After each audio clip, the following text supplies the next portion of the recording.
Elle s'appelait Ariana, son destin était plus que tragique, elle était littéralement ensevelie dans le malheur, ce qui l'a forcée à accepter le fait qu'elle était une princesse abandonnée. Les pieds d'Ariana marchaient sur les tuiles coûteuses de son gigantesque château sombre, elle ne voulait qu'une chose, sortir d'ici à tout prix. Elle attendait justement ce qui la sauverait, la sortirait de cette obscurité, apporterait un rayon de soleil dans sa vie, quand elle pourrait à nouveau se brûler les yeux de lumière. Et soudain, c'est arrivé, un inconnu lui a tendu la main, l'obscurité s'est presque complètement dissipée. Main touchée, obscurité et lumière, comme si la lune et le soleil créaient une incroyable éclipse, de telles rencontres sont aussi rares que les anneaux de feu dans le ciel. Et enfin, lorsqu'elle pourra rencontrer celui qui la sauvera des abysses, elle repartira avec de la gratitude dans le cœur. C'était un homme merveilleux, Joseph, qui avec beaucoup d'ardeur lui saisit la main et la porta à son cœur. Tout brillait autour, mais juste avant l'arrivée de ce type, tout allait mal, comme elle l'avait dit plus tôt. Il y a 5 ans, notre héroïne a été soupçonnée d'un crime très grave dans le royaume, et le roi lui-même est venu à la réunion. Tous les spectateurs l'ont accusée, chacun l'a injuriée des dizaines de fois et lui a souhaité le pire résultat possible. Mais tout ce bruit n'a alors pas dérangé Ariana, elle leur a répondu avec un sourire sur le visage que tout cela n'était rien et n'avait aucun sens, ce qui ne valait pas un centime. De nombreuses personnalités importantes étaient présentes à cette réunion et aucune n'a pu défendre l'héroïne. L'empereur a demandé encore et encore, mais la réponse était la même, ce qui, bien sûr, n'a pas plu aux gens derrière. Il s'est avéré qu'elle est accusée de l'assassinat de son frère et prétendant au trône, Charles. Elle n'a pas admis sa culpabilité, de plus, elle a compris que l'empereur comprenait qu'elle n'était pas impliquée dans cela. Elle restait tout aussi calme et retenue, aucune excitation n'était visible dans ses yeux, puisqu'elle ne se considérait pas complètement coupable. Notre Charles, qui était un proche prétendant au trône, aurait donc un peu rattrapé Ariana. Ils n'ont pas réussi à s'entendre, à un moment donné, il est devenu trop agressif, les plats ont volé dans des directions différentes et les soucoupes en cristal se sont brisées en petits fragments. Il était très en colère contre Ariana parce qu'elle avait espéré toute sa vie la gentillesse de l'empereur, mais il ne pouvait pas le supporter. Pendant ce temps, l'empereur la regardait avec déception, les plaintes du public affluaient contre lui pour que l'héritière reçoive une punition digne. Des vagues de boules à recouvrir les unes après les autres, et le roi continua d'être déçu que son prétendant préféré se retrouve dans une situation aussi difficile. C'est à de tels moments qu'elle réalise dans quel but elle a essayé tout ce temps, ce qu'elle voulait réaliser. Sa mère ne s'est pas distinguée par sa gentillesse et a dilapidé tout l'argent d'Ariana avant de mourir. Le frère mourut rempli de haine, accusant sa mère d'être responsable de la mort, et l'empereur la quitta sans remords. Elle ne comprenait pas ce qu'elle avait fait de mal, pour quelle raison elle vivait sa vie, ce qui lui avait été donné et pourtant ils ont commencé à la haïr. Elle a toujours voulu devenir une fille et une sœur fière, afin que sa famille puisse la regarder et dire le plus sincèrement. Elle s'est entraînée dur pour suivre ses frères, qui pouvaient les dépasser à tout moment. Il n'y avait personne de son côté, l'empereur a examiné toutes les accusations et a décidé de rendre son verdict. Elle a été condamnée à être déchue de son titre de princesse pendant 2 ans, ce qui est une bonne chose. Mais ce n'était pas tout, désormais elle doit aussi travailler dans les endroits les plus sales du palais pendant la privation de son titre. L'empereur décide de lui demander si elle voudrait dire quelques derniers mots. Elle réfléchit à la demande, de façon inattendue, il lui posa une telle question, elle aurait dû y penser. Elle espérait vivement bénéficier de conditions de vie décentes pendant ces 2 années. Ces mots ont été suivis d'une réaction ultra rapide de la part du public, qui a recommencé à lui verser de la pourriture et de la saleté, comme si elle était l'assassin de centaines ou de milliers de personnes. C'était un fardeau pour elle d'écouter ces absurdités et ces absurdités de gens qui n'ont aucune idée de ce qu'il y a dans l'âme d'une beauté. Le moment est venu,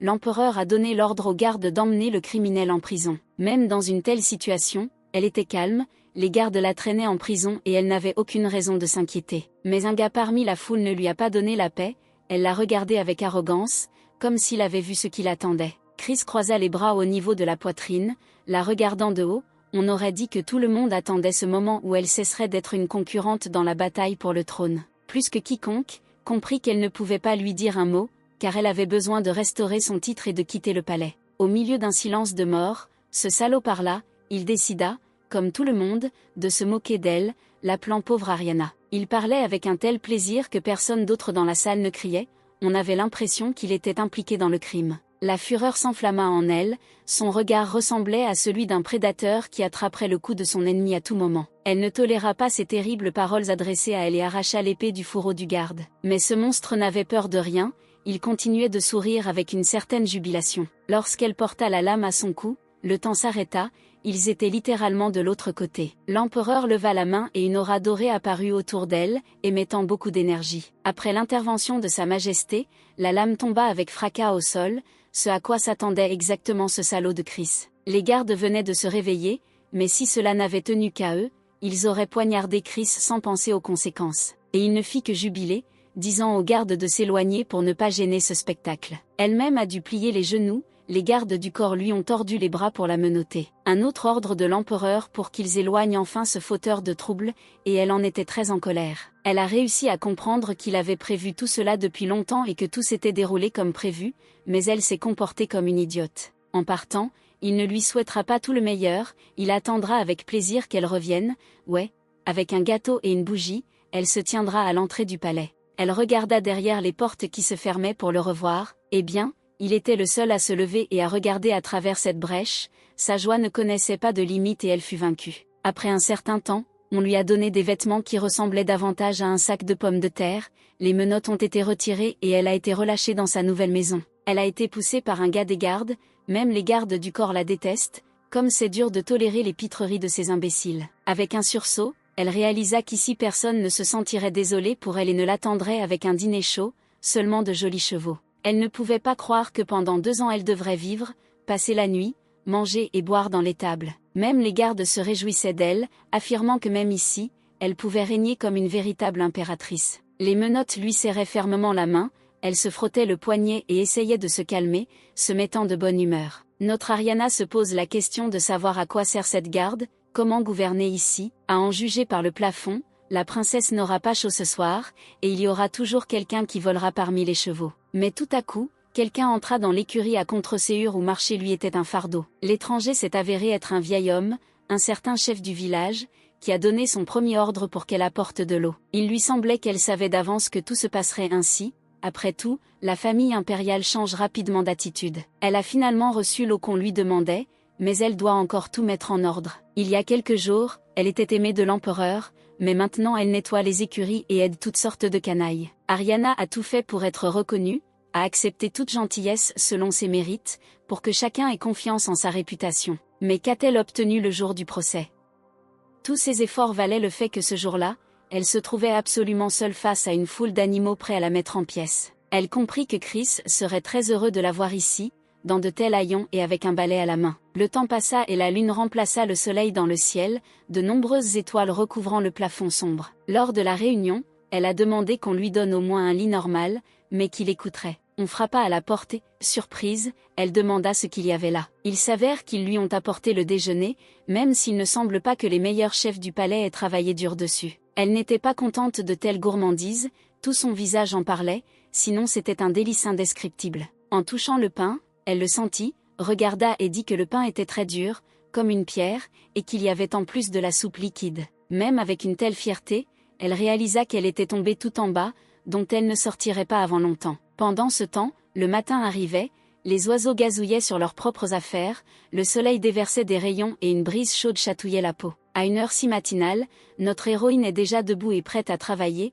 Du jour au lendemain, elle réalise soudain qu'elle ne pourra plus vivre comme avant. Le vieil homme la rencontra et fut surpris qu'elle ne soit pas là depuis tout ce temps. Pourquoi en était-il ainsi? Il s'est avéré que beaucoup de mauvaises herbes poussaient près du palais alors qu'elle n'aurait pas dû s'y trouver, et c'est elle qui était autorisée à s'en occuper. Et elle s'est comportée vraiment étrangement, elle a répondu à cette demande avec un étrange sourire, comme si elle préparait quelque chose. Grand-père était également surpris, dans sa tête, il ne pouvait même pas imaginer qu'elle sourirait dans un tel endroit. Il ajouta aussi qu'elle était folle et qu'en plus elle avait oublié les ciseaux, comme si elle n'avait pas la tête sur les épaules. Mais Ariana prépare définitivement quelque chose, elle n'enlèvera pas volontairement les mauvaises herbes. Une pensée parfaite mais très mauvaise lui vint à l'esprit alors qu'elle allumait une allumette. La belle a décidé de brûler toutes les mauvaises herbes pour ne pas s'en soucier trop longtemps, mais elle pourrait aussi transformer quelqu'un d'autre en cendre. Elle avait hâte que les flammes se propagent au palais pour qu'ils sachent tous à qui ils s'étaient livrés. Le feu approchait du palais à chaque seconde, les flammes se précipitaient vers le haut, voulant tout brûler sur son passage. Les villageois ont remarqué cette horreur, personne ne pouvait même imaginer qui aurait pu avoir une idée aussi terrible. Mais une seconde plus tard, ils se sont rendus compte que seule une princesse impudente aurait pu penser à cela, puis ils l'ont attrapée. Après ces ébats, Elle devra s'asseoir à genoux et répondre aux questions pour savoir si, sous prétexte de nettoyer les mauvaises herbes, elle a décidé d'incendier le château. Le gardien lui a demandé de tout avouer, qu'il soit coupable de l'incendie criminel ou de quelqu'un d'autre. Ariana a finalement levé la tête et lui a demandé s'il le croirait si elle disait qu'elle était innocente de quoi que ce soit. L'homme expira lourdement, car il ne pouvait pas dire un mot à sa question sur la réponse à donner. Eh bien, selon le chef de la garde, cela ressemble plus à un accident, il est donc peu probable qu'elle soit tenue responsable de ses actes. Il remarqua qu'elle serait libre pendant un certain temps et qu'il allait désormais témoigner devant la famille impériale, les laisser décider. Un autre jour passa, le soir un des gardes vint la surveiller, elle ne pouvait pas croire que l'empereur avait donné un tel ordre. Des personnes handicapées seront envoyées ici, pendant que cet imbécile se mouche dans son sommeil, elle s'enfuira et fera encore quelque chose.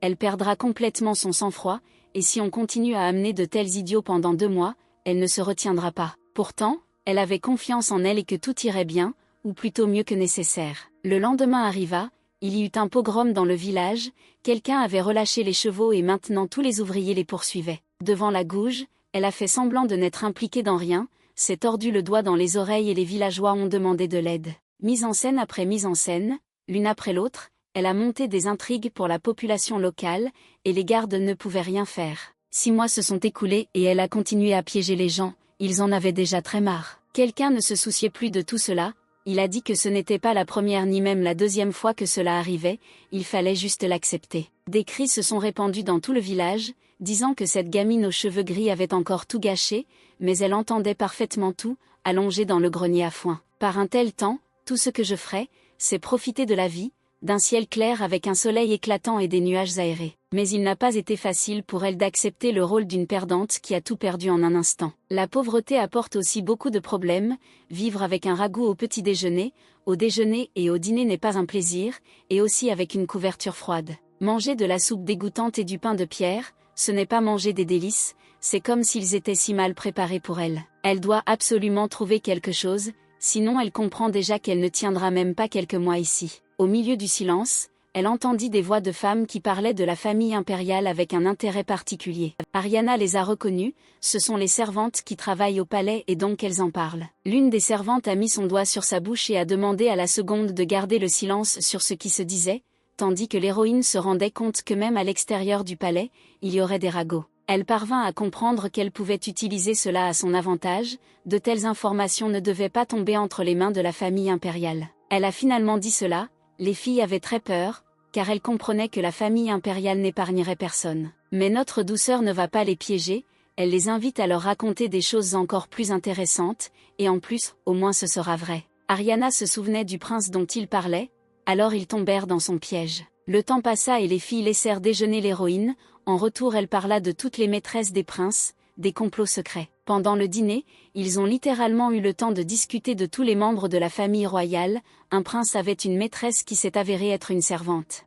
Ariana goûtait cet arôme de bonne nourriture, ce ragoût qui ne pourrait jamais se comparer à elle, mais elle allait faire beaucoup de bruit pour ça. Elle comprend qu'à cause de ses bêtises, elle pourra ne pas penser à la nourriture pendant un moment. L'une des filles se souvint de la 14e princesse, qui était depuis longtemps en âge de se marier, mais ne parvenait pas à trouver de mari. Une autre servante pensait que la princesse attendrait longtemps, car il restait encore un gros poisson. Les filles n'ont pas tout de suite compris qui était ce gros poisson dont elle parlait. Il s'est avéré qu'il se souvenait du marquis, un homme d'affaires aurifère qui contrôle la plupart des chemins de fer traversant les grandes villes, possède de nombreuses mines d'or, mais parce qu'il est seul, de nombreuses rumeurs circulent à son sujet. Les filles prédatrices suggèrent que cette antilope dorée cache des centaines d'amants derrière son large dos. Les filles rayonnaient lorsqu'elles parlaient de jeunes hommes riches et de princes, mais d'après leur conversation, on peut comprendre qu'elles savent tout sur la famille impériale et leurs proches. Ariana comprend qu'il n'y a rien de mieux pour les femmes de chambre que de bavarder au travail, et soudain on lui a demandé si elle savait quelque chose sur le marquis. Après tout, ils s'étaient rencontrés. Ils étaient très intéressés, et elle y voyait un profit, puisque pour quelques mots sur lui, elle pourrait obtenir une autre miche de pain. Malheureusement, lorsqu'elle devint candidate au trône, le marquis avait déjà quitté le pays et les filles étaient très bouleversées. Mais elle savait quelque chose sur la fille du baron qui s'était enfuie une nuit. Les filles se rendirent compte que la maîtresse parlait de Lady Rhonda, enfin quelque chose d'intéressant pour les filles. Elle vendit presque toutes les informations sur les aristocrates et en fut chaleureuse. De ce fait, elle pourra s'approvisionner en nourriture pour information, en cas de froid, on lui apportera du bois de chauffage. En raison du comportement terrible et parfois même ignoble des aristocrates, elle peut obtenir beaucoup de choses utiles pour elle-même. Elle restait assise près du feu, regardant pensivement comment le bois de chauffage couvait, comme si elle rêvait d'un avenir brillant. Mais elle n'aurait même pas dû être ici, elle n'aurait pas dû devenir une princesse, dit-elle en redressant le bois de chauffage. Elle est née dans une petite famille à la périphérie du nord de l'Empire et est venue ici grâce à son pouvoir divin. Ce pouvoir ne pouvait être obtenu que par ceux qui ont le sang de Dieu dans les veines,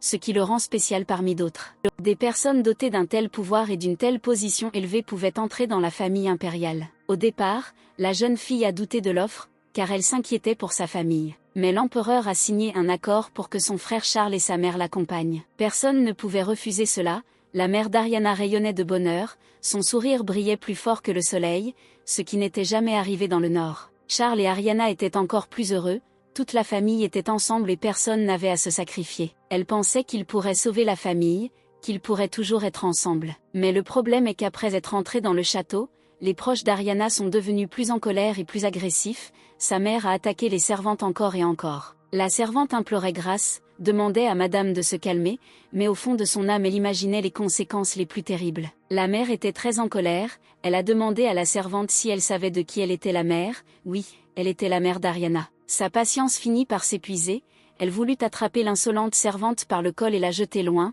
très loin. Je suis la mère d'Ariana, l'Ariana que l'empereur lui-même a reconnue, la servante a continué à demander grâce. Pendant ce temps, Charles et Ariana regardaient tout cela avec horreur, ils n'avaient pas de mots, comme s'ils ne l'avaient jamais vue aussi effrayante, en colère et agressive auparavant. Ils ne pouvaient rien faire pour calmer la plus jeune, ses yeux naturellement verts la regardaient avec une telle lourdeur. Le frère comprit qu'il valait mieux qu'il ferme la porte, qu'il valait mieux qu'elle ne voie pas cette horreur. Ariana elle-même a été très surprise, voire choquée, puisqu'elle n'avait probablement jamais vu sa mère ainsi. Et Charles non plus n'a pas pu accepter cela jusqu'au bout, il a dit qu'Ariana n'était pas venue depuis si longtemps, et puis elle a vu cela. Elle a attrapé la manche avec sa main, disant que tout allait bien, mais toutes ses actions disaient le contraire. Elle s'est retournée à nouveau et a dit qu'elle repartait quelque part, dans de telles situations, il est clair qu'elle les abandonne simplement, et non elle. Mais le frère ne l'a pas oublié du tout, il n'arrive pas à accepter le fait qu'Ariana, sa sœur, se rende constamment chez l'empereur,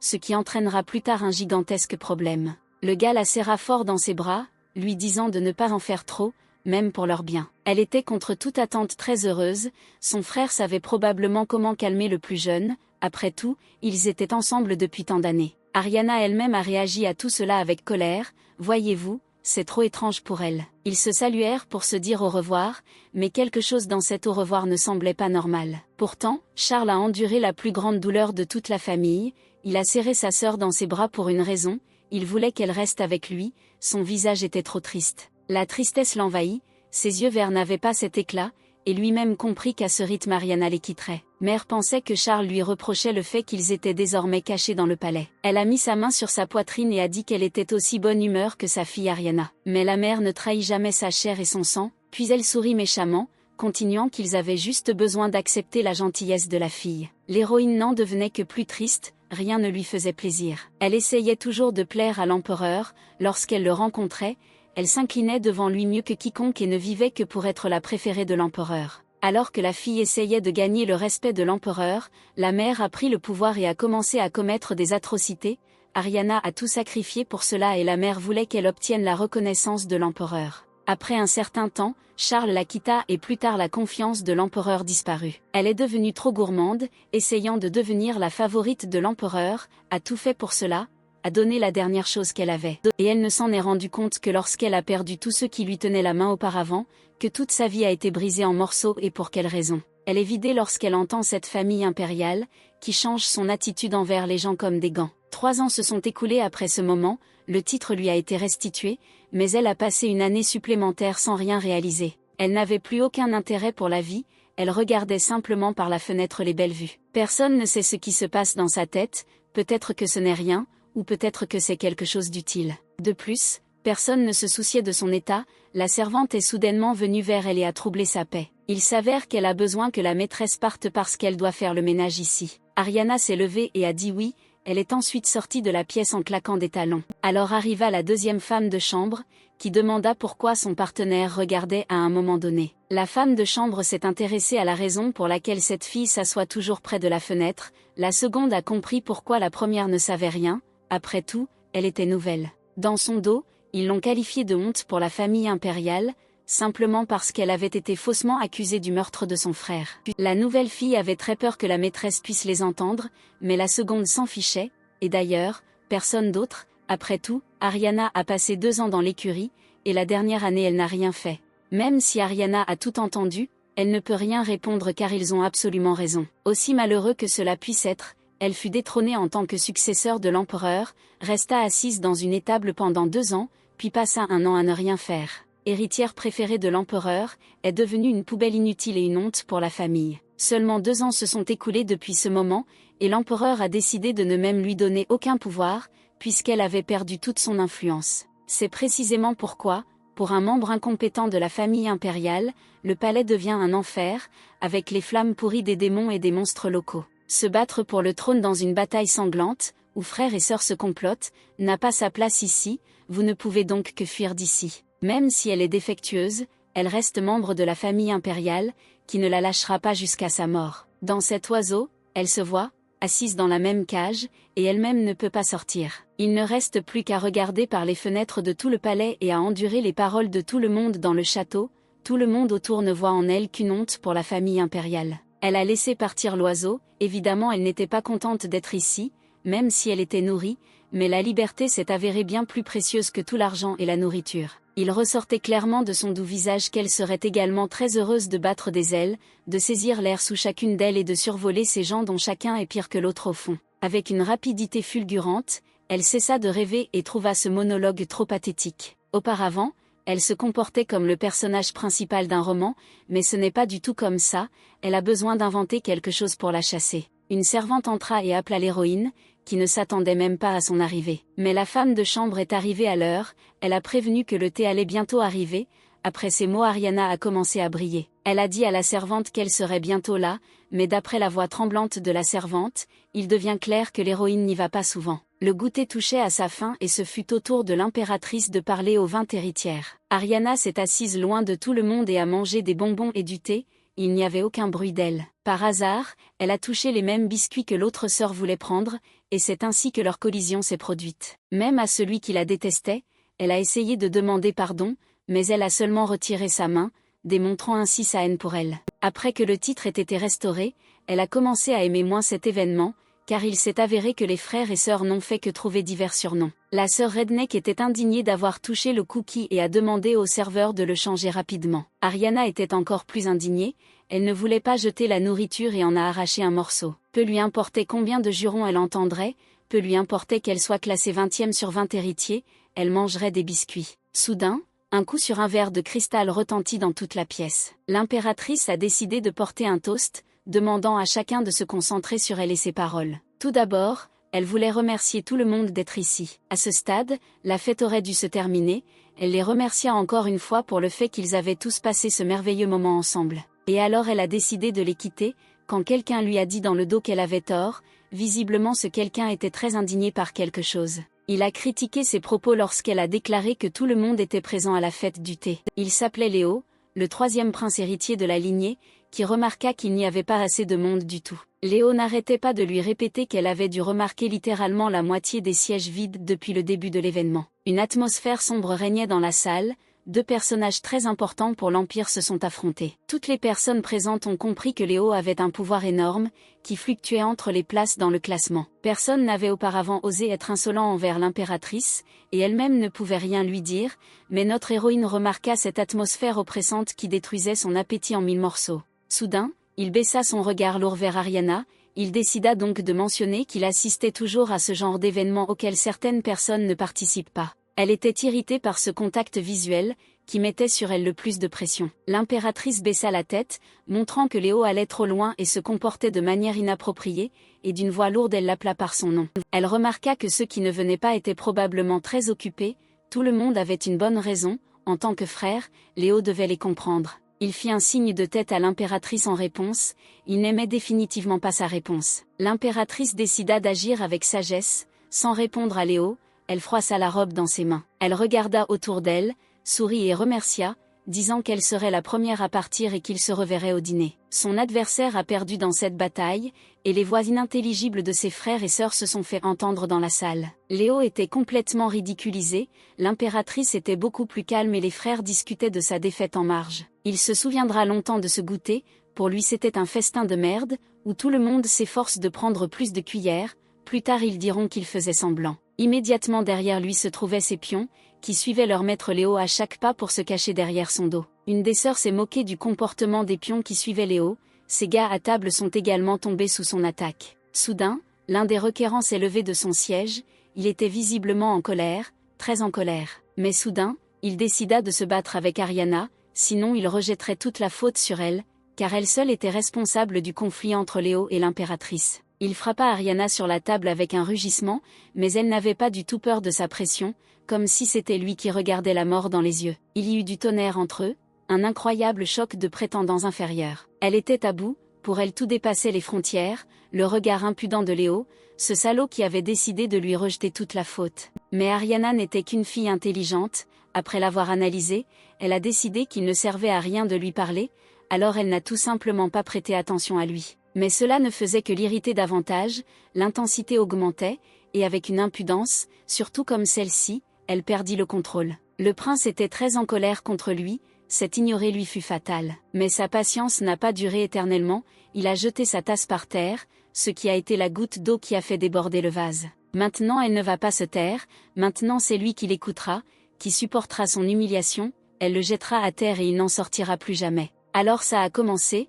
Ariana n'allait pas venir ici pour écouter ces absurdités, elle est restée silencieuse pendant tout le goûter et qu'a-t-elle fait maintenant? Dans ce cas, il a décidé de lui imputer tous les problèmes, elle devait donc être coupable, car un certain lion n'était pas d'humeur. Pendant ce temps, les sœurs et les frères riaient et discutaient de leur conflit, comme c'était leur habitude, et le frère continuait à l'accuser de les haïr. L'assistante d'une sœur est arrivée et a décidé de calmer son frère. Il s'agit de notre Nella, qui a également ri dans leur dos, mais a ensuite décidé de prendre la défense d'Ariana, pensant qu'elle n'avait rien fait. Elle était même impudente, qualifiant sa vie d'horreur, comme si seule son existence irritait le prince Léon. L'héroïne en avait assez d'écouter les bêtises de son frère, il parlait de son insignifiance, du fardeau qu'elle apportait à la famille impériale. Encore une fois, elle décida de garder le silence et de pardonner à cet imbécile, puisqu'il ne ferait que parler. Mais pendant qu'il discutait de ses propres affaires, il n'a même pas remarqué comment Ariana était partie, alors sa sœur Nella l'a remplacée. Dès qu'il remarqua cette impudence, il devint visiblement encore plus en colère. On dirait que personne ne l'aurait arrêté, mais son frère a osé la toucher et lui attraper l'épaule, ce qui n'a fait que la rendre furieuse.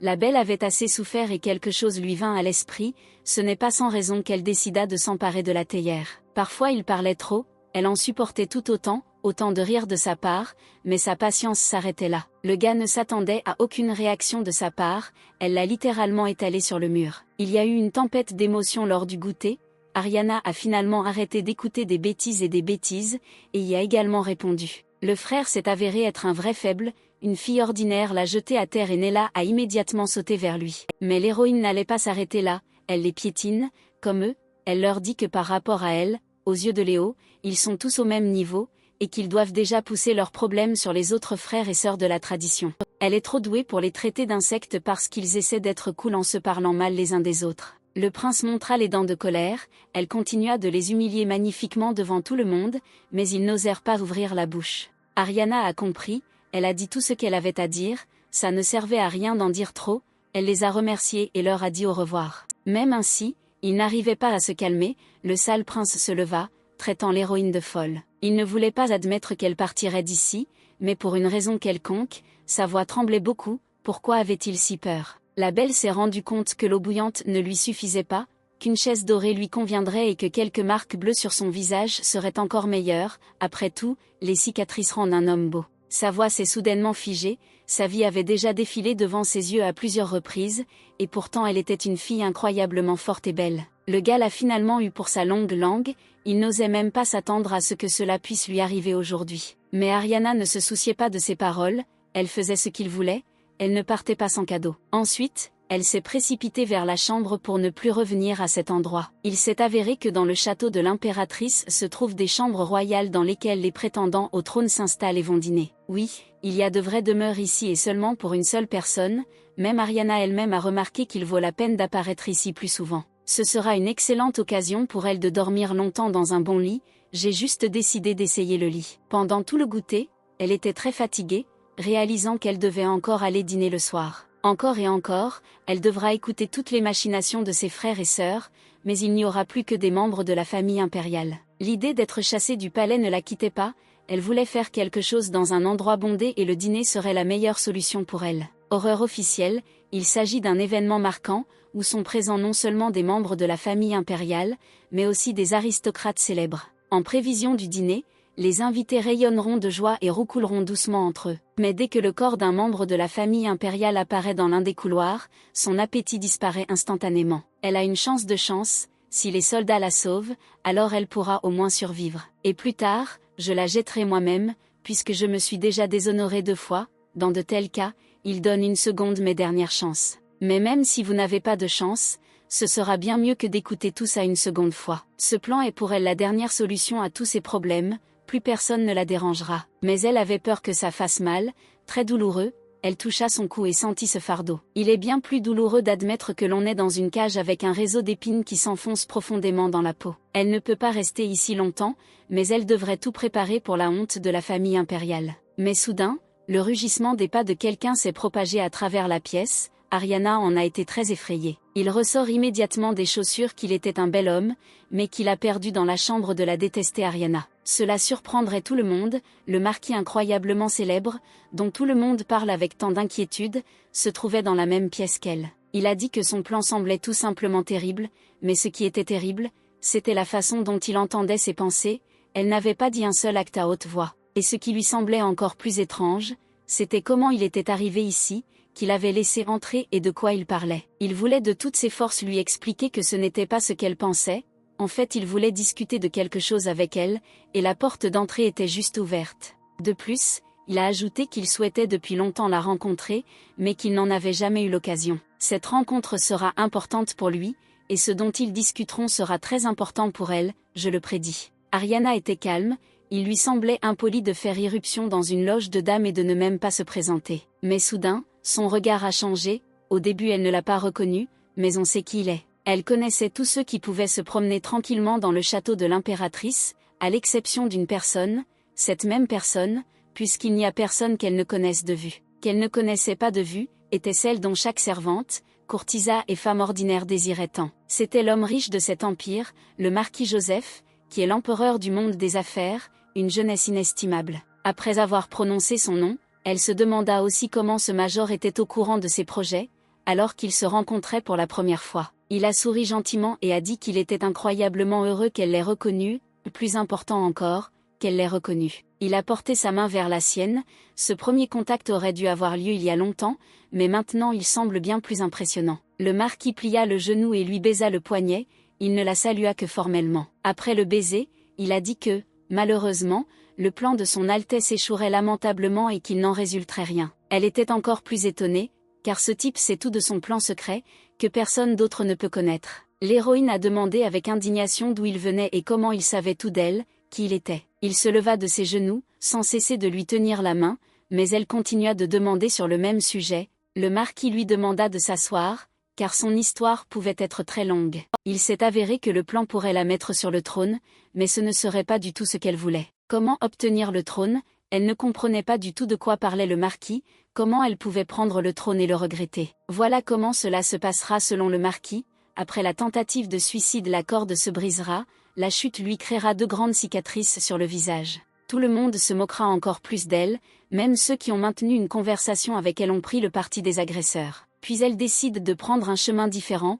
en raison de sa force incroyable, elle tuera tous ses frères et sœurs sans le savoir de la conscience et de la pitié. Ceux qui se moquaient d'elle ont été arrêtés, certains ont effectué des travaux forcés, d'autres ont été vendus comme esclaves. Et ce chemin épineux l'a amenée à s'emparer littéralement du trône. Elle a donc remporté le titre le plus élevé du pays, son beau visage était couvert de cicatrices terrifiantes. Oui, Ariana a réussi à prendre place sur le trône, mais combien de victimes étaient derrière elle, combien de sang a été versé pour le trône vide. Elle a réussi à régner comme l'impératrice Ariana, pour toujours seule, dans le même confinement du palais. Le marquis lui demanda soudain si ce qu'il venait de dire était surprenant. De plus, il a ajouté que la honte de la famille impériale prendrait la place de l'empereur, tout le pays serait surpris. Elle est restée silencieuse face à cette déclaration. Mais elle voulait dire de quelle bêtise ce fou parle, comment sait-il ce qui va se passer dans le futur? À l'avenir, les opinions à son sujet seront partagées, mais personne ne pensera du bien d'elle. Certains la considéreront comme l'assassin de toute la famille impériale, et d'autres la considéreront comme un tyran qui glorifiait l'Empire. Elle en avait déjà marre d'écouter cette canaille, elle commençait déjà à penser qu'il avait de gros ennuis avec sa tête. Elle a réussi à acquérir un prestige national et a reçu beaucoup de choses. Elle fut privée de sa tête parce qu'elle était dominée par la tyrannie et le désir de tuer. Ce fut une fin très triste pour elle et n'avait aucune valeur comparée à son potentiel. Elle était à la limite d'écouter cela.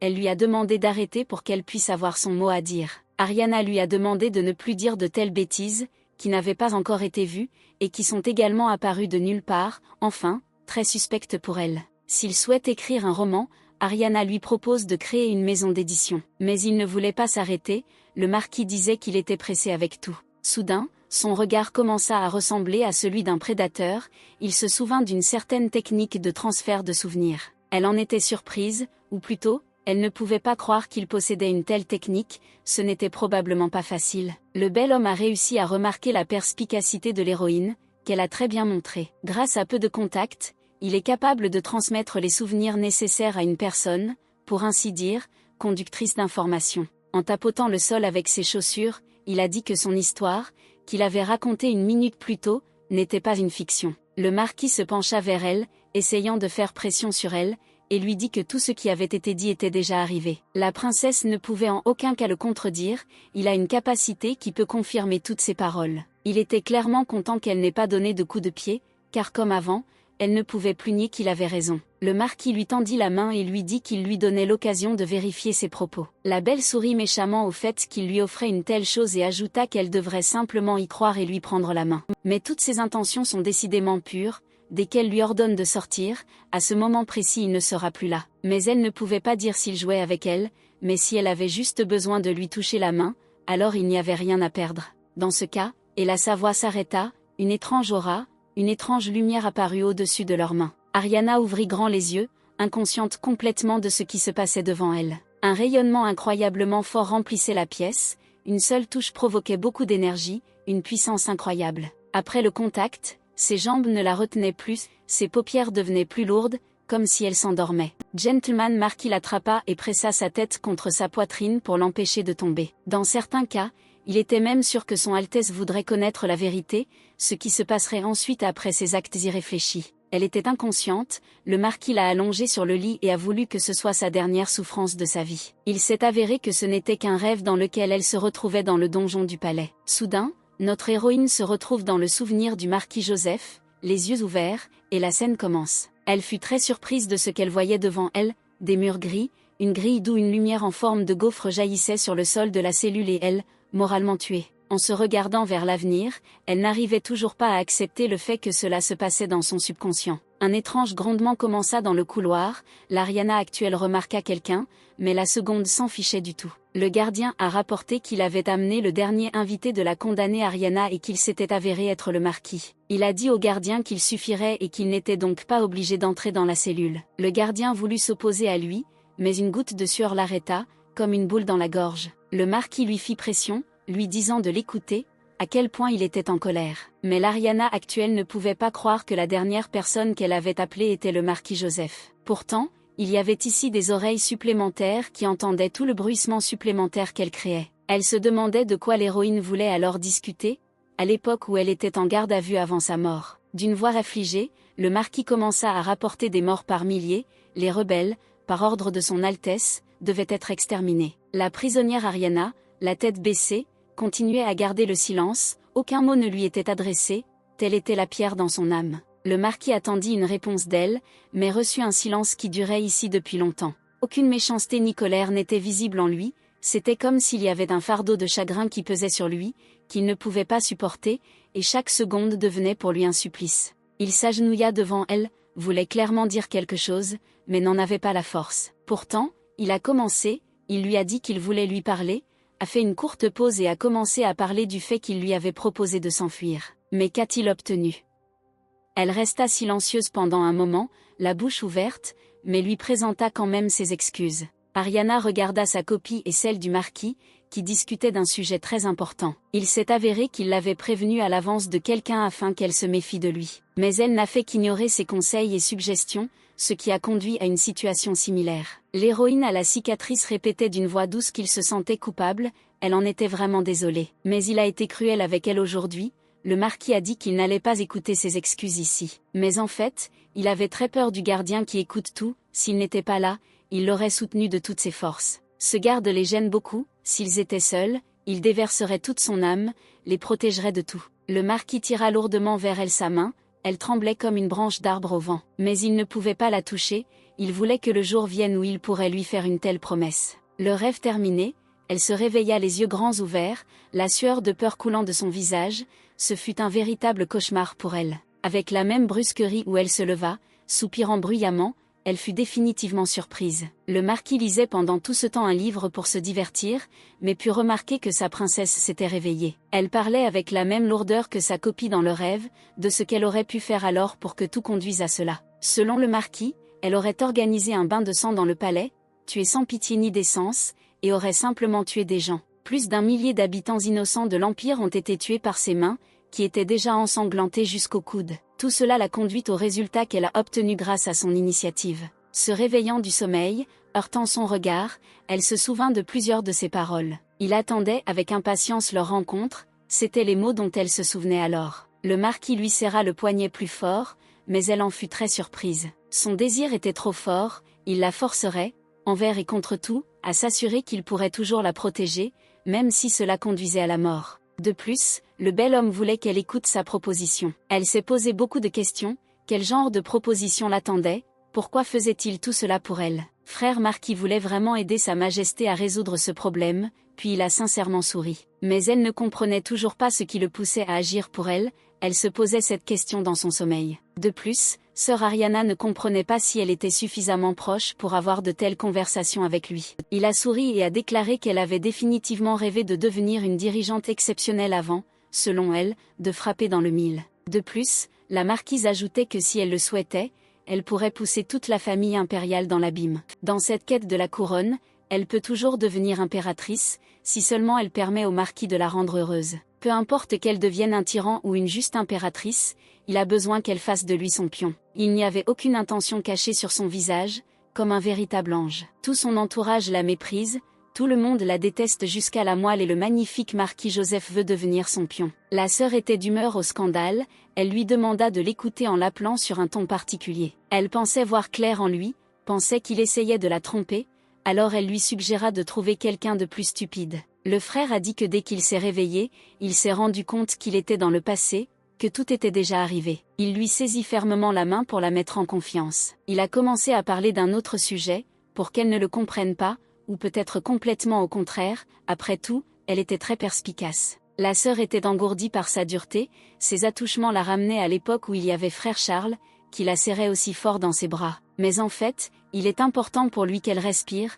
soit vivante et se tienne juste devant lui, ce sera largement suffisant. Il semblait perdre la tête, devenir un dangereux prédateur qui allait la dévorer, force est de constater que cela lui fait peur. Son regard restait inchangé, comme si elle regardait une statue qui ne ressentait aucune émotion. Ariana ne comprend pas pourquoi il ne la quitte pas des yeux, son regard la blesse mortellement. Elle sentait chez cet homme quelque chose qui se perdait en lui, à chaque seconde où elle passait du temps avec lui, elle se sentait de plus en plus mal. L'héroïne l'a repoussée, il l'a ennuyée de tout son cœur, elle ne pouvait tout simplement pas faire la même campagne avec lui. Elle lui a demandé de ne plus réapparaître à ses yeux, plus jamais et plus jamais. Le marquis restait là, stupéfait par ce qui lui était arrivé maintenant, elle comprend qu'elle a perdu trop de temps avec ce fou. Elle remarqua qu'il faisait noir dehors depuis longtemps, que les étoiles peignaient le ciel de leur éclat, ce qui signifiait que c'était l'heure du dîner. Cela avait déjà commencé, mais elle ne pouvait s'empêcher d'y aller, il était trop tard pour abandonner le destin. Mais elle ne sait pas du tout si l'avenir que lui a prédit le marquis Joseph est réel,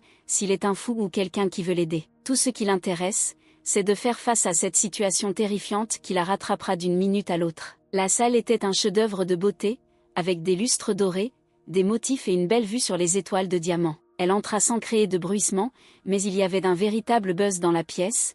Tout le monde discutait de quelqu'un avec un zèle particulier. Les frères et sœurs discutaient à nouveau de quelque chose, mais cette fois quelque chose la troublait, comme si quelque chose n'allait pas dans leurs paroles. Il lui semblait donc qu'ils parlaient spécifiquement d'elle, mais maintenant ils changeaient habilement de sujet pour qu'elle ne remarque rien. Ceux-ci se comportèrent exactement de la même manière, discutant d'hommes riches de l'âge qui épouseraient une princesse de 16 ans. Le palais de la famille impériale est très cruel envers ceux qui ne vont pas tout faire selon les règles, se battre pour le trône ou déshonorer la famille, certains sont même vendus. Cette fille n'est que cela, elle a été vendue comme une chose, même si elle était auparavant une princesse, mais pour son inaction, elle devient une paria. Ariana pense qu'il vaut mieux être vendue au prix d'une femme impériale, mais ce n'est pas si important, quelqu'un l'a remarqué. Cet impudent n'est décidément pas d'humeur à la gentillesse, son œil vif a remarqué que notre héroïne rampait, selon ses propres termes, comme un rat. Ce monstre s'est avéré être le même garçon en disgrâce du Tea Party, qui même ici l'a qualifié de honte pour la famille impériale. Notre esprit vif a remarqué qu'Ariana ne montrait pas son visage, ce qui signifie qu'elle comprenait sa place, mais malgré lui, elle n'aimait pas entendre ses bêtises sur la façon dont elle dormait dans une chambre aussi luxueuse. Les autres frères et sœurs mettaient également 500 chacun. La belle a pris une coupe de champagne pétillant, elle préparait définitivement quelque chose. Et il s'est avéré qu'elle a pointé le verre directement vers son frère, et il a tremblé dès qu'il l'a vu près de son nez. Le moment était venu de se moquer de lui. Par dépit, elle lui raconta qu'elle avait délibérément erré dans toute la salle pour retrouver son frère bien-aimé et le soigner. Elle n'a pas pensé à s'arrêter, elle a réussi à lui dire qu'il était comme un chien occupé qui attend son maître. Il était déjà sur le point de faire exploser la tête de cette femme impudente à plusieurs reprises, mais elle se révèle toujours bien plus intelligente que lui. Ses mains tremblaient de colère et sa sœur Ariana continuait à boire du caviar, sans faire attention à lui. Il s'est approché et lui a demandé pourquoi elle ne pouvait s'exprimer que dans des endroits sûrs. Un éventail féminin apparut entre eux, ce qui arrêta leur juron une seconde. Sœur Nella, la voilà, elle était là loin de son frère, mais comment le conflit est apparu? Elle était là, tu vois. Ariana ne peut pas parler comme ça à son frère avec telle ou telle hiérarchie. Nella a continué à lui demander de ne pas déshonorer le nom de la famille impériale, mais Ariana a remarqué que sa sœur commençait à parler beaucoup lorsqu'elle rejoignait son frère. Puis elle en a fini, l'héroïne a dit à sa sœur Nella, comme avant, de rire doucement dans la foule et de ne pas trop parler, donc sa bouche sentait la saleté. Les cris de filles se sont immédiatement déversés sur elle. Comment peut-elle dire ça? De quel genre d'absurdité parle-t-elle? Tout cela est notre Nella. Mais en fait, elle l'a averti de surveiller ses expressions, mais c'était si effronté, comme si on lui couvrait la bouche avec un chiffon. Le frère l'a rassurée pour qu'elle ne se laisse pas berner par les provocations de l'héroïne, mais ce serait la fin de son arrogance, dit le prince. Maintenant, il impose des conditions selon lesquelles elle doit s'excuser poliment auprès d'eux et tout ira bien, mais elle déclare qu'elle n'est pas responsable de la mauvaise odeur de sa sœur. Nella était furieuse, son visage rouge ne pouvait être caché même par un grand éventail, mais le prince l'arrêta à nouveau. Ils dépendent déjà d'elle, mais le frère prince a décidé qu'il était aux commandes ici et qu'il résoudrait le problème de manière indépendante avec arrogance. Il lui a proposé de confisquer la moitié du budget.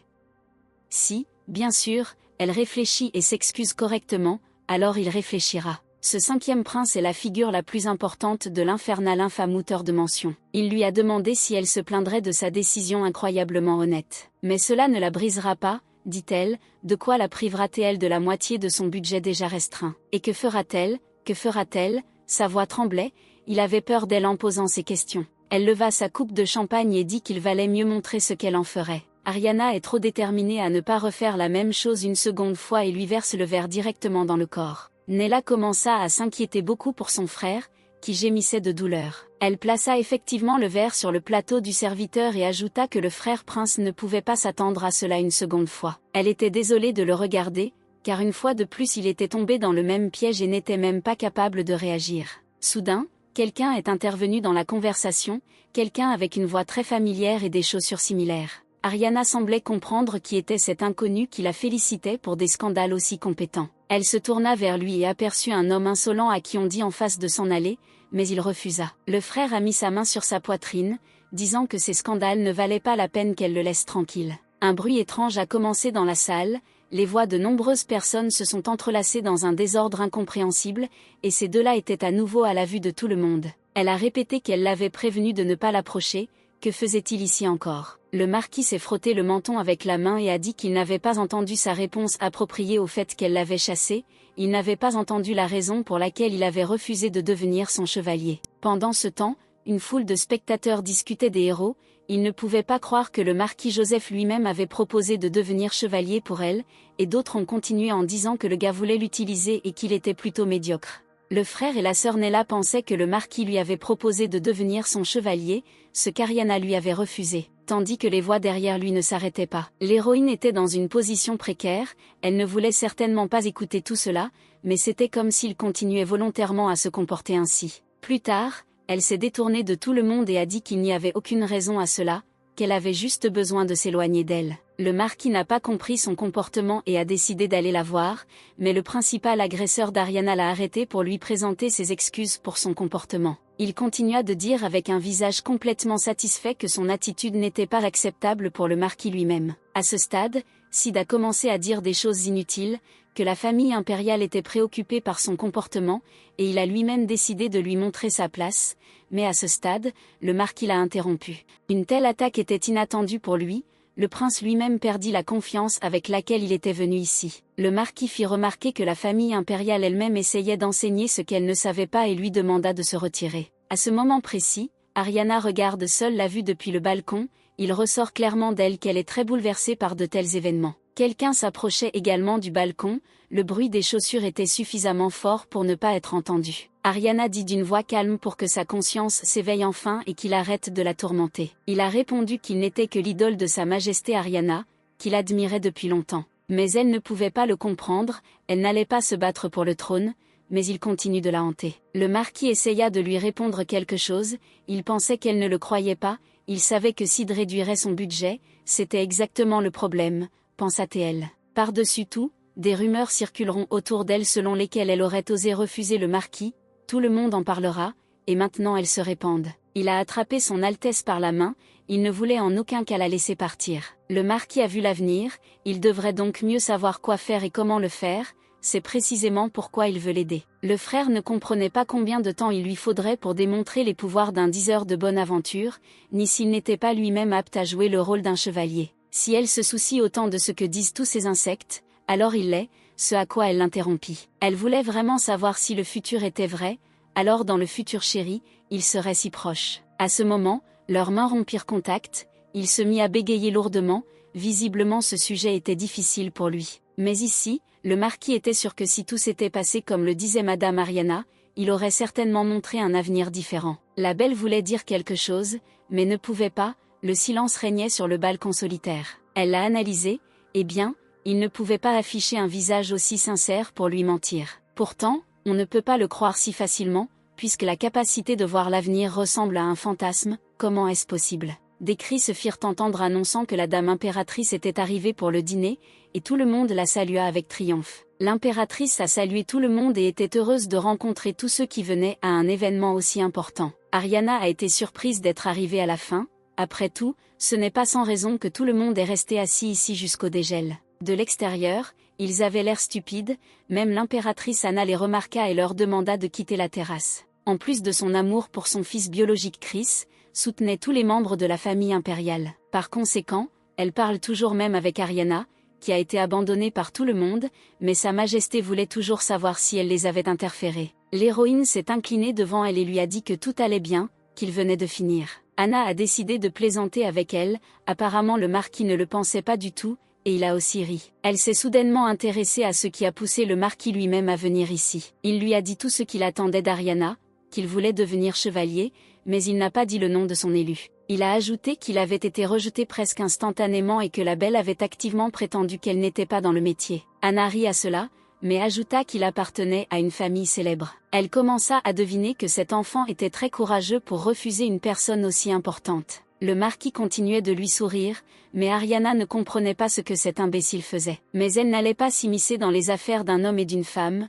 parce qu'elle considérait que c'était mal, eh bien, c'est une femme très intelligente. Elle leur dit alors au revoir et souhaita bonne chance à Joseph Marquis auprès de celui qui l'avait rejeté. Alors que personne ne les entendait, il ajouta que même l'impératrice elle-même le disait. En la poursuivant, il tenta de lui arracher un accord pour qu'elle le choisisse et lui seul. Le marquis voulait de toutes ses forces qu'elle siège sur le trône et qu'elle soit toujours heureuse, pour que sa vie soit toujours remplie de couleurs. Mais elle lui répétait sans cesse qu'elle ne monterait pas sur le trône, cette place n'était plus son objectif. La 6e princesse Madonna était l'une des rares à communiquer avec Ariana, mais elle ne pouvait croire qu'elle avait refusé le marquis. Elle a dit que si elle était à sa place, elle serait certainement d'accord, car de telles propositions peuvent arriver une fois dans la vie. Ariana ne voulait pas discuter en vain avec elle et lui a demandé de se mettre au travail, car Madonna était là pour une raison. Elle remarqua à quel point sa sœur Ariana était devenue froide et le dit avec un profond soupir. La 6e princesse espérait qu'Ariana savait pourquoi elle était ici, car il s'est avéré qu'elle apportait ses lettres de Chris,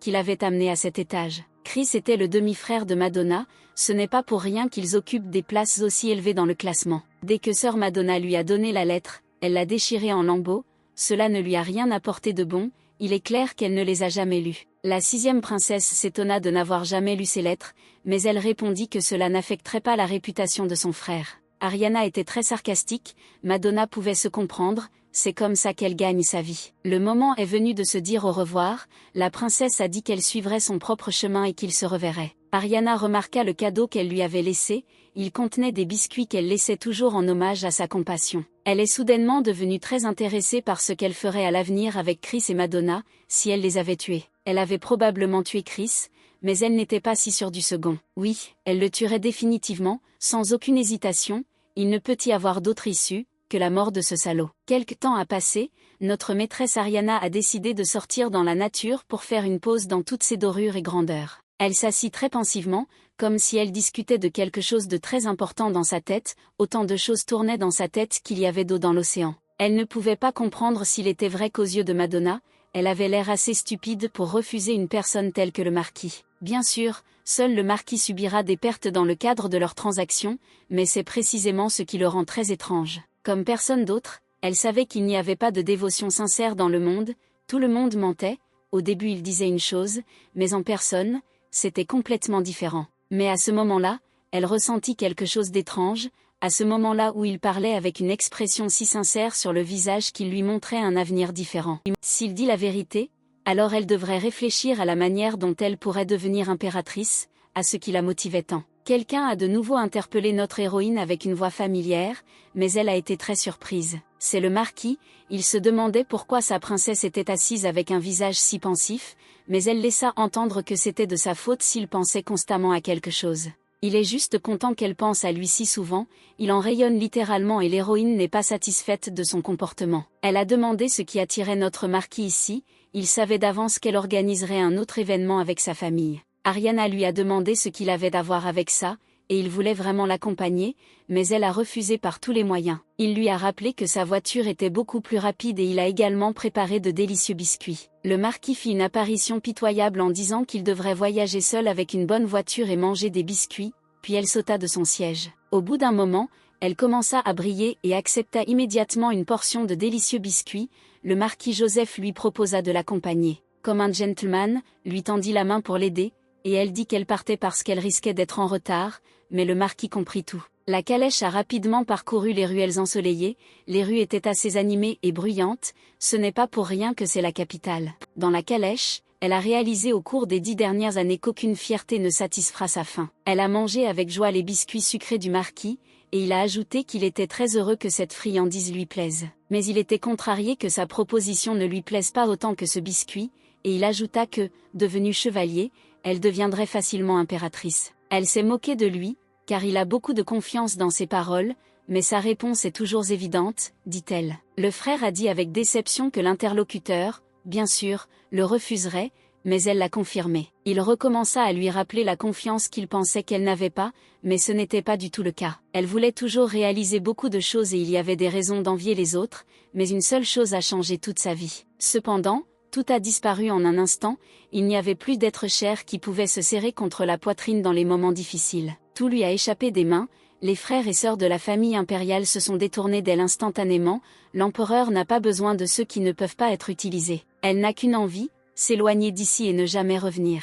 Mais quand il a dit que c'était vraiment absurde, elle s'est figée sur place, car il n'y a rien de plus stupide que de s'échapper de l'Empire. Le marquis lui demanda si une personne ayant appartenu à la famille impériale pouvait mener une vie normale. Connaissant sa famille, elle devait savoir qu'après s'être évadée, elle serait de nouveau arrêtée pour trahison. Dans sa tête, elle disait qu'il disait trop de choses inutiles et parfois même ennuyeuses. La voiture s'arrêta, le marquis supposa qu'ils étaient probablement arrivés, pour qu'ils puissent descendre. Elle avait l'air déprimée, elle n'était pas de bonne humeur et il ne souhaitait que le meilleur. De plus, il a ajouté que la fugue n'est pas une solution au problème et qu'elle peut tout percevoir comme un avertissement. Elle entra dans le hall de la salle, où jouait une musique entraînante qui faisait vibrer la foule. Il régnait une atmosphère chaotique, comme si tout passait du bon au mauvais. Ce qui était étrange, c'est qu'il y avait de la vaisselle sale sur les tables qui servaient au dessert. Et là, il s'avère que notre Cid attendait avec impatience l'arrivée de la princesse endormie, qui était encore en retard. Leur apparence est si évidente pour l'héroïne qu'elle est déjà fatiguée, et le prince dit seulement que personne ne l'attendait et que tout le monde a mangé. Comme toujours, marmonnait dans son éventail, mais maintenant on pouvait comprendre qu'elle essayait, bien sûr, de se moquer d'elle. Mais Ariana était beaucoup plus intelligente et n'y prêta pas attention, mais demanda plutôt à s'asseoir à la table d'une dame, ce qui provoqua la colère de notre Nella. Elle, tenant un éventail, pensait qu'il était trop vulgaire de se promener avec quelqu'un qui n'était pas considéré comme un chevalier ou un mari, faisait-elle allusion au marquis. Nella a continué à dire quelque chose, mais ce n'était plus si important, Ariana était plongée dans l'incroyable arôme du thé. La coupe commença à briller, rien n'était clair, quelque chose s'y était mélangé. Ariana remarqua également cette étrange lueur, dès qu'elle la vit, elle sembla ressentir ce pouvoir. Quelqu'un a dit à Nella de l'ignorer et de boire du thé apaisant. Il y eut un claquement de doigts, Ariana préparait quelque chose de très mauvais en utilisant son pouvoir. Incroyablement, soudain, la tasse de Nella s'est déchirée en morceaux, elle s'est figée sur place avec une grimace terrifiante, comme si une arme à feu avait été pointée sur elle. Tout le monde a immédiatement commencé à s'agiter pour cette raison, Nella n'était intéressée que par la nouvelle robe qu'elle avait achetée et Ariana s'est rendu compte qu'elle avait reçu la moindre partie de son pouvoir. Cid a immédiatement couru vers elle et a claqué ses mains sur la table, car il a compris que ses forces pouvaient revenir. Il était très en colère contre elle, car il l'avait prévenue auparavant de faire attention, mais maintenant elle utilisait la force contre sa sœur. Elle était fatiguée de sa présence ici, car il bavardait et parlait trop. Chaque mot de l'héroïne a rendu Cid furieux, mais elle a ajouté que même son frère ne pouvait pas acheter une robe à sa sœur avec le budget confisqué. La belle leva la main et dit qu'au milieu du 3e manoir, c'est lui qui a le plus de pouvoir, mais il lui impute tous les problèmes. Il a déclaré qu'il savait que ses capacités revenaient un peu, mais tout à coup, quelqu'un l'a appelé. C'est le marquis qui a plaisanté avec Cid en disant que le thé vert ne fonctionnait pas et n'aidait pas le prince. Cid a demandé à l'étranger de ne pas s'immiscer dans les affaires familiales et lui a proposé de garder un œil sur le restaurant. Le marquis estimait qu'il pouvait lui dire la même chose. Après tout, c'est son restaurant, et il a le droit de s'immiscer dans la conversation, et par-dessus tout, il doit payer un loyer s'il veut continuer à discuter. Et il décida de s'excuser auprès de la princesse blessée, puisque c'était de sa faute s'il gardait ici des tasses fragiles. Le marquis est responsable du fait qu'ils ont subi des dommages à cause de sa vaisselle, rien que pour cela, il a sorti une certaine bouteille. C'était une bouteille avec des larmes de dragon, qui ne laisserait aucune trace sur la peau de la belle et il n'y aurait aucune cicatrice. Tout brillait autour de Nella, elle était très gênée car le marquis était trop charmant. Elle rougissait toujours et ne parvenait pas à reprendre ses esprits à cause de son regard clair, mais le marquis lui-même voulait seulement l'aider. Cid était sur le point de s'en prendre à Joseph Marquis pour avoir agi comme un chevalier alors qu'il ne l'était pas encore. De colère, il n'a pas osé payer pour la confrontation et a décidé de s'enfuir du restaurant en appelant Nella, qui n'avait même pas encore repris ses esprits. Joseph a invité son Altesse Ariana à l'accompagner, puisqu'elle devait partir, elle a accepté l'offre. Alors qu'il marchait vers la sortie, la jeune fille les couvrit de son regard et il était clair qu'elle voulait dire quelque chose, mais qu'elle ne pouvait pas. Mais il s'est avéré qu'elle était en train de dîner et qu'elle a ensuite pu découvrir au marquis ce que cela pouvait signifier. Ariana et le marquis roulaient en calèche dans les rues bruyantes, au début notre héroïne a fait l'éloge du frère du major, tout le monde discutait de quelque chose, en général tout avait l'air ensoleillé et coloré. Il lui a demandé de le contacter si quelque chose arrivait soudainement, il résoudrait tous les problèmes à sa place, elle est restée silencieuse. Mais même ainsi, elle n'allait pas revenir sur sa décision, ce qui contrariait un peu le futur chevalier. Elle dit que même si elle accepte de faire de lui un chevalier, alors elle est une risée ordinaire, et lui-même devrait savoir ce que les risées font avec leurs amis. Mais il n'a pas nié, il a mis la main sur son cœur, affirmant qu'il ne regretterait jamais sa décision. Bon sang, comme il n'a toujours pas abandonné, peu importe combien je l'ai prévenu, que dois-je faire d'autre, dit Ariana en entrant dans la pièce. Quelqu'un l'a appelée devant elle, mais qui pourrait se présenter à l'héroïne à un tel moment. Waouh, c'est la fille du dîner et du restaurant Marquise, elle s'appelait Alana, la 16e princesse, mais de quoi a-t-elle besoin ici? Quand elle a vu l'héroïne, elle était très inquiète, se frottant les mains, elle a dit qu'elle voulait parler de quelque chose. Elle était très intéressée de savoir si Notre-Dame avait pris la marquise pour chevalier. Ariana ne pouvait même pas imaginer comment cette fille pouvait penser à cela, mais en se souvenant, elle réalisa que c'était facile à deviner. Après les paroles de sa sœur, Alanna a commencé à briller, il s'est avéré qu'il y avait un malentendu de sa part, ce qui l'a rendue plus heureuse. Cela signifie que sœur Ariana n'a rien à voir avec le marquis, a confirmé la belle, et qu'il n'avait rien du tout. Elle savait au départ que le marquis ne serait jamais digne d'une si belle sœur, mais elle a pu reprendre courage grâce à Ariana. Ariana n'était pas ravie de tous ces mots, elle essayait d'arrêter Alanna, mais elle avait presque disparu de joie et lui souhaitait un agréable repos. Après la conversation, il était trop difficile de savoir si cette fille était vraiment venue poser des questions à ce sujet,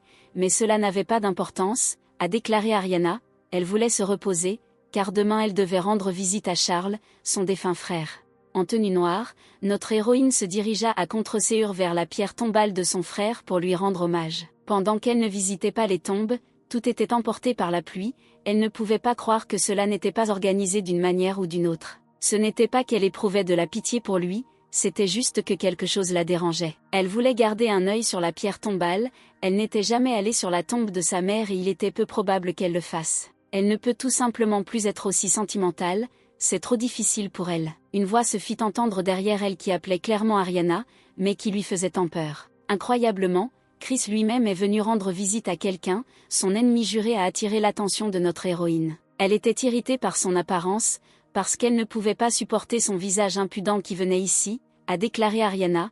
Chris était juste content de la voir. L'héroïne lui demandait constamment pourquoi exactement il était venu ici, pourquoi personne à part vous, il répondait qu'il avait simplement décidé d'honorer la mémoire. Elle était en colère contre lui parce qu'il avait osé venir ici alors qu'il l'avait lui-même tué. Ariana continuait de penser qu'il n'était jamais venu ici, pourquoi voulait-il venir? Pour ne pas dire que la sœur était en colère contre lui, elle voulait lui priver la tête pour avoir osé se moquer non seulement d'elle et des morts. Il l'arrêta et lui demanda pourquoi elle n'avait pas lu une seule lettre de lui. Elle ne s'est pas tournée vers lui avec de bonnes intentions, elle n'a même pas pensé à lire les lettres de celui qui a tué son frère, celui qui lui a littéralement pris tout ce qu'elle avait. La princesse Ariana était sérieusement en colère, car elle en avait assez de voir cet hypocrite qui met des masques devant les morts. Chris se releva et rit un peu de ses paroles, parce qu'il voulait lui faire comprendre, ou plutôt, selon lui, il n'avait rien compris. Il a dit qu'il n'était pas coupable de la mort de Charles, à ce moment-là tout a gelé, le vent s'est calmé, l'herbe ne se balançait pas au vent,